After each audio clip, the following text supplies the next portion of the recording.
Next, the doctor is here? All right. Dr. Michael Dubio. Then on deck is still Braden Giacobasi, and then Andrew Miller.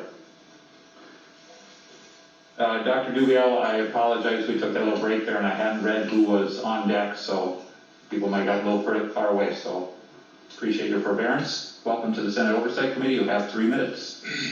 Okay, I was a poll challenger at TCF Center.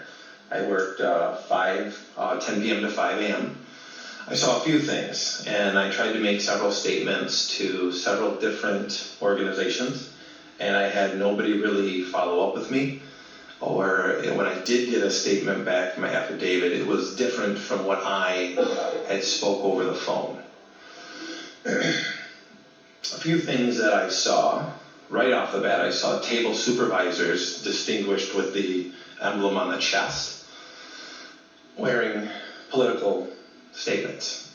Saw Black Lives Matter on masks. I saw t-shirts, undershirts wearing Black Lives Matter, which is, I didn't know was appropriate.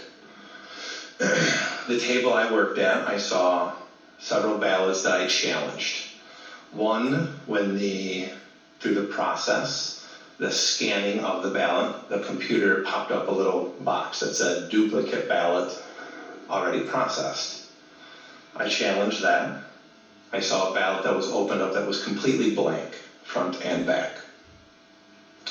At the end of the night, I asked my table supervisor if our numbers matched and if it reconciled.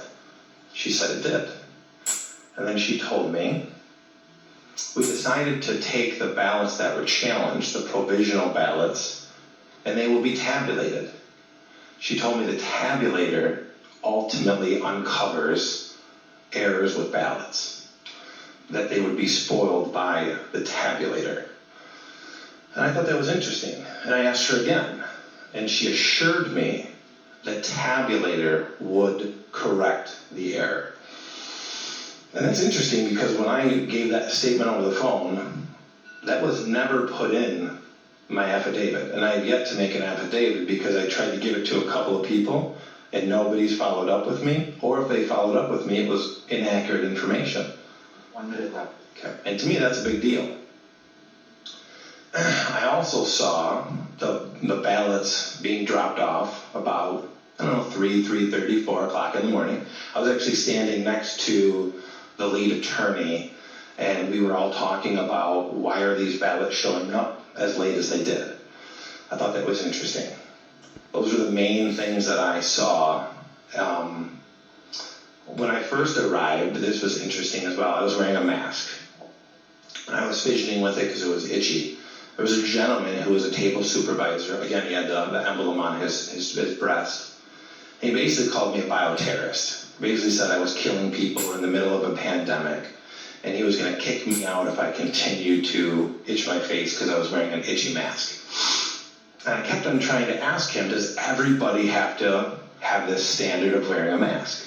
Because I saw numerous workers not wearing masks properly. Eventually, as he called me an agitator, I pointed to a gentleman. I said, does he have to wear his mask? And he didn't respond to me. And I wanted to stay in there because he told me he was going to arrest me because he identified himself as a Wayne County, working for the Wayne County Sheriff's Department. Thank you. I would like to know about the ballot that you said you saw that was blank. Mm-hmm. Do you know what the disposition of that became? What do you mean, the disposition of that? What happened to it? It was put in the folder to be tabulated, and it was ran through the tabulator from what my table supervisor told me. But it was blank, so... Mm-hmm. Okay. She said that the tabulator would uncover that, and then it would be spoiled at that time. I see. Mm-hmm.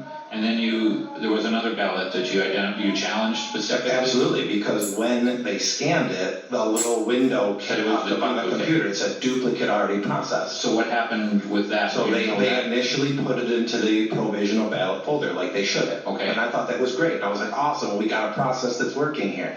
And then when I went up at the end of my shift, because I was told there was going to be reinforcements. So I left at 5 a.m. It was a long day. And I'm from Grand Rapids.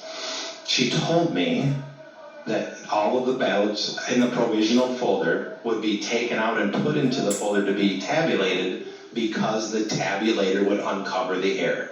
The tabulator would find out that this was a duplicate ballot. And I asked her that twice because I was under the impression that the tabulator is a counter.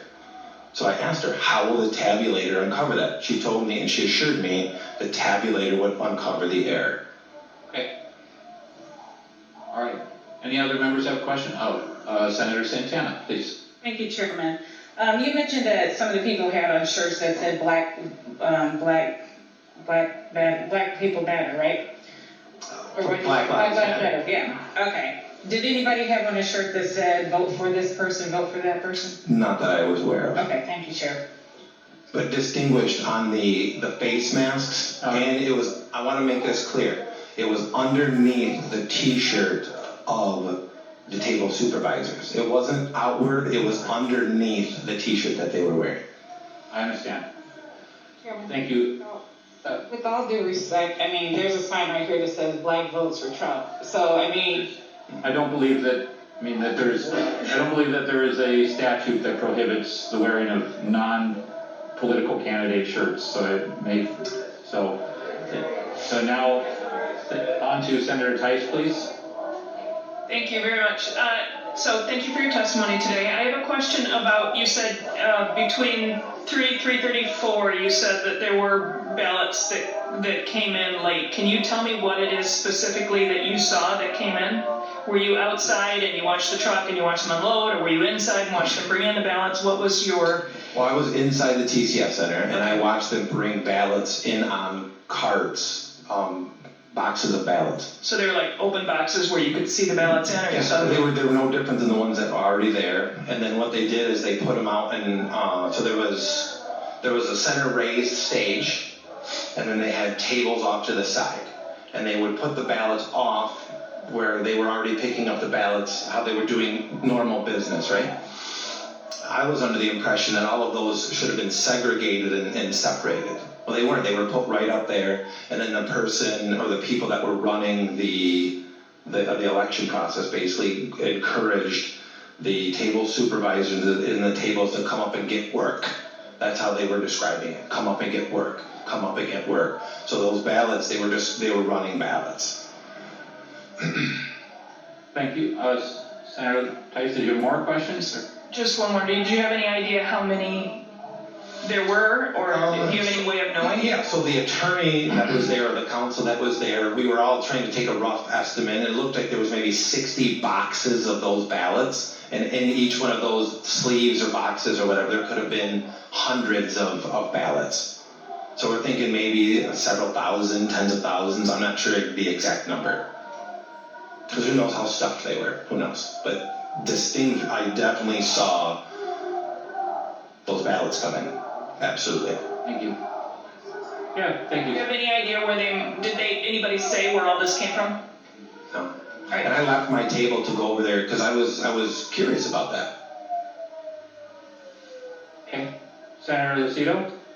Yeah, it's intriguing. What time of the morning was it when you saw this come in? Or what time of the evening was it?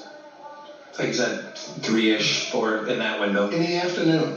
No, I was there 3 or 4 in the morning? I was there at 10 p.m. to 5 a.m. They were in male sleeves, you said? Mm-hmm. Did anybody have any earmarkings of who they were carrying these ballots? Were they carrying them? Were they on a dolly? Yeah, they were on a dolly. Do I know who they were? Absolutely not. But there were people that were doing that. Thank you. Thank you, Senator Lucido. Senator Santana? Was there any particular reason you didn't ask for a supervisor to question, the ballots coming in on a dolly or? Well, I didn't figure I needed to because the lead counsel that was supposed to be there was taking tally, and I was there standing right next to him. So I figured he was kind of the person that was overseeing the whole night. But that's what we were told. No, we were talking directly about why are these coming in. We all thought it was interesting that these ballots were coming in so late. What was his response? We were trying to take. Sorry. What was his response, sir? We were taking count, and his exact response I couldn't recall, but we were definitely perplexed that these were coming in so late, as well as they were being put out to be counted. Thank you, Chair. Thank you, Senator. Thank you very much for your testimony. Mhm. Appreciate it.